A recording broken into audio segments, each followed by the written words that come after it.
Hello बेटा, good morning.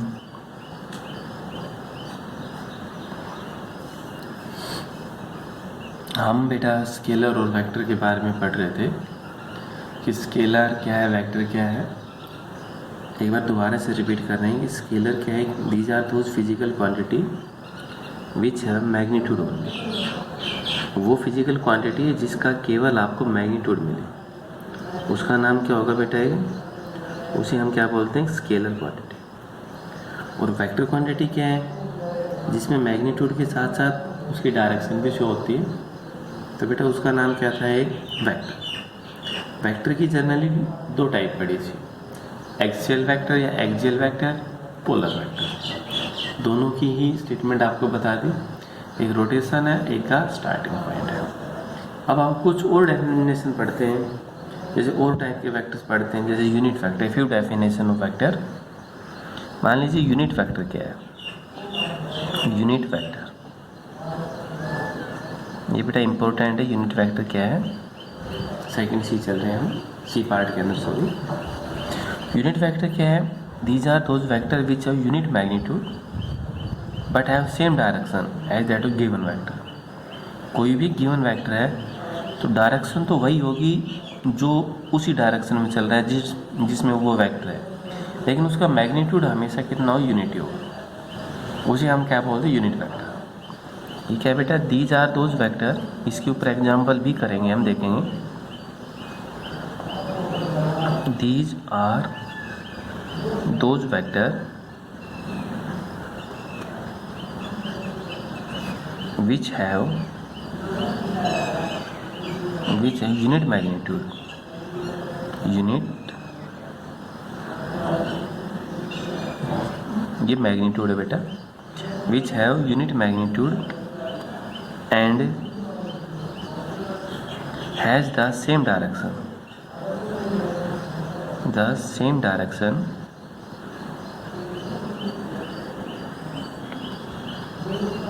as that of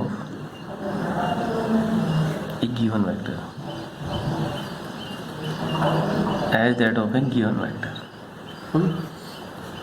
कोई भी वेक्टर है बेटा जो जिसकी डायरेक्शन यूनिट वेक्टर में भी कोई डायरेक्शन चेंज नहीं होगी, वही डायरेक्शन होगी उस ऑब्जेक्ट की डायरेक्शन में क्या मिलेगी? आपको वही मिलेगी। हाँ, लेकिन उसका मैग्नीट्यूड है वो आपके पास हमेशा कितना होगा? 1 होगा। It is represented by cap.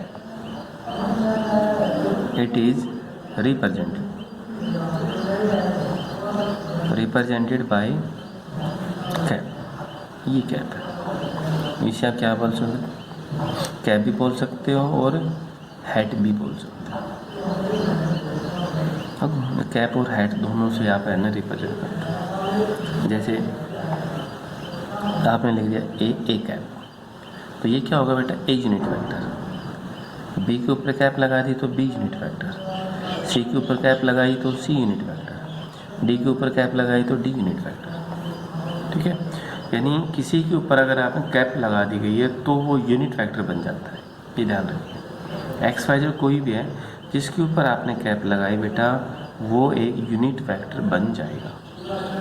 अब इसका फार्मूला क्या है? जैसे भाई तो ए वेक्टर है, ए यूनिट वेक्टर है, इसका फार्मूला होता है बेटा vector upon amplitude, vector upon modulus या एम्पलीट्यूड। ये ऊपर तो क्या है बेटा? ये तो है वेक्टर जो ए, और ये क्या? Modulus of vector. तो ऊपर तो क्या है बेटा? एक वेक्टर, और नीचे क्या होगा? Modulus of A vector. एक तो होगा मॉडुलस ऑफ ए वेक्टर और दूसरा क्या होगा? एक वेक्टर। क्योंकि दोनों में से आप कुछ भी बोल सकते हो। अगर हम इसको यहाँ से डिफाइन करना चाहें, तो कैसे करेंगे? Unit vector in a given direction defined as the direction divided by its magnitude. क्या होगा? Direction divided by its magnitude is known as unit vector. उसका नाम क्या होगा? कि यूनिट वेक्टर। तो ये क्या होगा? अगर हम इसको यहाँ से डिफाइन करना चाहें, it is a given vector. It is a given direction, जो गिवन डायरेक्शन बेटा ऑफ ए वेक्टर, ये वेक्टर है बेटा, given direction of A vector, in that direction, in that direction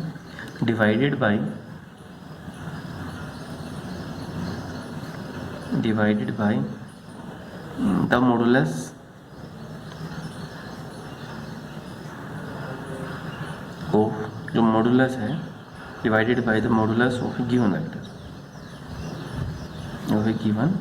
vector, अब ये ध्यान रखें, मॉडुलस है वो आपके पास क्या होगा, गिवन वेक्टर।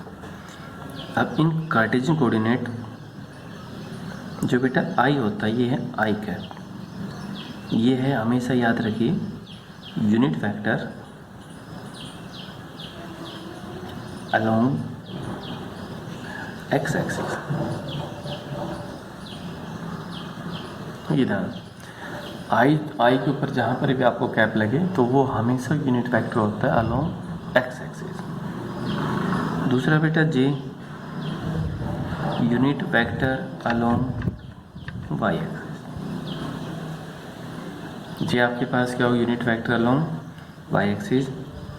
और बेटा के है जो unit vector along Z axis, ये ध्यान रखिए, आई क्या unit vector along X axis, J क्या है बेटा unit vector along Y axis, और के क्या है बेटा unit vector along Z axis. सिर्फ ये ध्यान रखें, आई, जे और के आर द वेक्टर्स, आई भी एक वेक्टर है और जे भी एक वेक्टर है। तो first of all unit vector क्या है, these are those vector which have unit magnitude as well as a particular direction, जिसमें मैग्नीट्यूड के साथ साथ उसकी डायरेक्शन भी मिले, लेकिन मैग्नीट्यूड हमेशा कितना होगा, 1 होगा। ये फॉर्मूला है बेटा, जो फॉर्मूला ये है, ये फॉर्मूला है। अगर हम यहाँ से डिफाइन करना चाहें ए यूनिट वेक्टर, तो किसके बराबर है, ए वेक्टर अपॉन ए। तो ए तो ऊपर होगा वेक्टर, तो वेक्टर लिखा गया, और ए उसका मॉडुलस है या मैग्नीट्यूड, दोनों ही। यहाँ से it is the ratio of the vector to its amplitude, vector और एम्पलीट्यूड दोनों का जो रेशियो है वो भी आपके पास क्या बेटा है, unit vector. I J K are the unit vector along X axis, Y axis and Z axis respectively. X axis के अलोंग यूनिट वेक्टर क्या है बेटा, आई, वाई एक्सिस के अलोंग क्या है, जे, और जेड एक्सिस के अलोंग क्या है, के। ये है यूनिट वेक्टर। अब वेक्टर जो भी कुछ होगा देखेंगे, हमने मॉडुलस निकालना पहले, हमने क्या चाहिए, पहले मॉडुलस चाहिए ओके वेक्टर का मॉडुलस कैसे फाइंड आउट करेंगे। अब देखिए,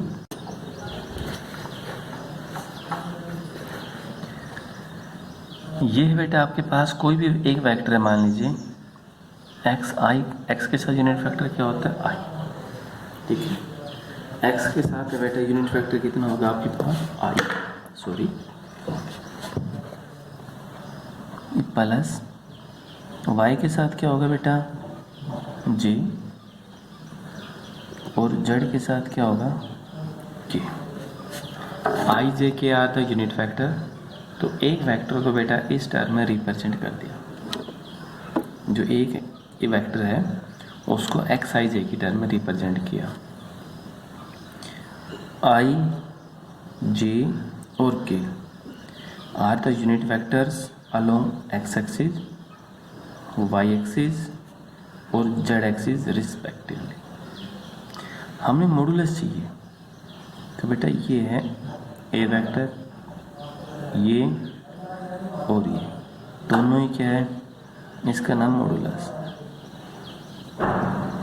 ऑफ वेक्टर। यहाँ पे इसे हम बोलते हैं एम्पलीट्यूड,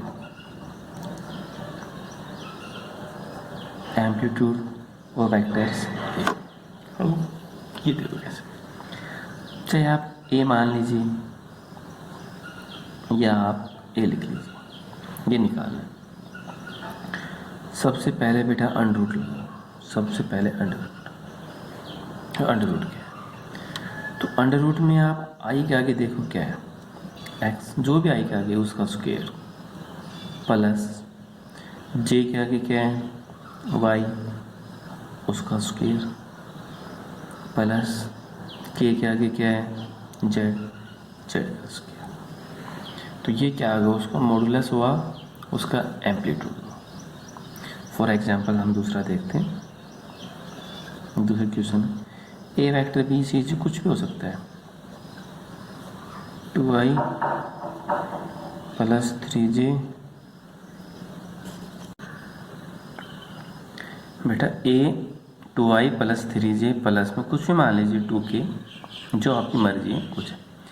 अब अगर हम इसका कंपैरिजन इसके साथ करें तो x के बजाय कितना बेटा यहाँ पर 2, y के बजाय कितना 3 और z के बजाय कितना 2। तो हमने इसका मैग्नीट्यूड चाहिए, अंडर रूट आई के आगे जो है उसका स्क्वायर, 2 का स्क्वायर कितना होगा बेटा 4, j के आगे जो इसका स्क्वायर 3 का स्क्वायर कितना होगा 9, और ये होगा बेटा 4। ठीक है, तो ये बेटा मैग्नीट्यूड कितना आ गया अंडर रूट 17, मैग्नीट्यूड कितना आ गया यहाँ पे अंडर रूट 17। तो मैग्नीट्यूड और मॉडुलस दोनों ही कितने आ गए 17। अब हमें निकालना यूनिट फैक्टर चाहिए।